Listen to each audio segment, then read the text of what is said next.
ആ ഗോൾവാൾക്കറിന്റെ ജന്മശതാബ്ദിയിൽ അദ്ദേഹത്തിന്റെ ചിത്രത്തിന്റെ മുമ്പിൽ പോയി വിളക്ക് കൊളുത്തി താണു വണങ്ങിയ ബഹുമാനപ്പെട്ട പ്രതിപക്ഷ നേതാവ് മുഖ്യമന്ത്രി ആക്ഷേപിക്കേണ്ടത് ഈ ചിത്രം ആരുടെ ചിത്രമാണ്? ആരുടെ ചിത്രത്തിന്റെ മുമ്പിലാണ് വണങ്ങുന്നത്, വിളക്ക് കൊളുത്തുന്നത്? ഇതിവിടെ നിൽക്കുമ്പോഴാണ് പ്രതിപക്ഷ നേതാവ് മുഖ്യമന്ത്രിയെ ആക്ഷേപിക്കുന്നത്. ബഹുമാനപ്പെട്ട പ്രതിപക്ഷ നേതാവിന്റെ പാർലമെന്ററി ജീവിതം തന്നെ RSSന്റെ ദാനമാണ്.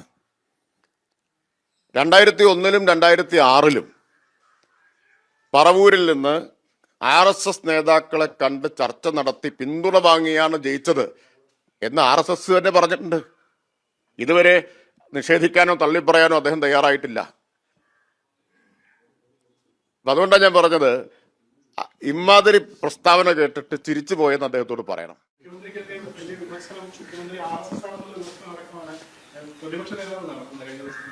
ഞാൻ അത് കണ്ടു. നിങ്ങൾ അദ്ദേഹത്തോട് അത് കേട്ടിട്ട് ചിരിച്ചു പോയെന്ന് പറഞ്ഞേക്ക്.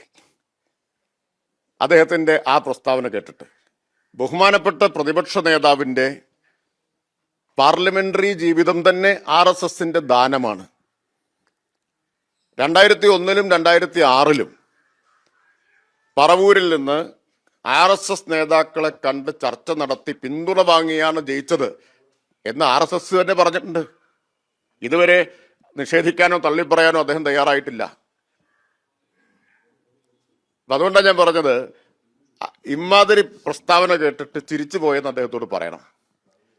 ആ ഗോൾവാൾക്കർ എന്ന് പറഞ്ഞാൽ RSSന്റെ താത്വിക ആചാര്യനാണ്. വിചാരധാര എഴുതിയ, കമ്മ്യൂണിസ്റ്റുകാരെയും മുസ്ലിങ്ങളെയും ക്രിസ്ത്യാനികളെയും ഇന്ത്യയിൽ നിന്ന് ഉന്മൂലനം ചെയ്യേണ്ട 3 ശത്രുക്കളാണ് എന്ന് നിർവചിച്ച ആ ഗോൾവാൾക്കറിന്റെ ജന്മശതാബ്ദിയിൽ അദ്ദേഹത്തിന്റെ ചിത്രത്തിന്റെ മുമ്പിൽ പോയി വിളക്ക് കൊളുത്തി താണു വണങ്ങിയ ബഹുമാനപ്പെട്ട പ്രതിപക്ഷ നേതാവ് മുഖ്യമന്ത്രി ആക്ഷേപിക്കേണ്ടത് ഈ ചിത്രം ആരുടെ ചിത്രമാണ്? ആരുടെ ചിത്രത്തിന്റെ മുമ്പിലാണ് വണങ്ങുന്നത്, വിളക്ക് കൊളുത്തുന്നത്? ഇതിവിടെ നിൽക്കുമ്പോഴാണ് പ്രതിപക്ഷ നേതാവ് മുഖ്യമന്ത്രിയെ ആക്ഷേപിക്കുന്നത്. പ്രതിപക്ഷ നേതാവിന്റെ പാർലമെന്ററി ജീവിതം, അതിന് അദ്ദേഹം ആജീവനാന്തം RSSനോട് കടപ്പെട്ടിരിക്കുന്നുവെങ്കിൽ പിണറായി ഉൾപ്പെടെയുള്ള ഓരോ കമ്മ്യൂണിസ്റ്റുകാരന്റെയും ജീവിതം RSSനെതിരായ നിതാന്തമായ പോരാട്ടത്തിൻ്റെതാണ്.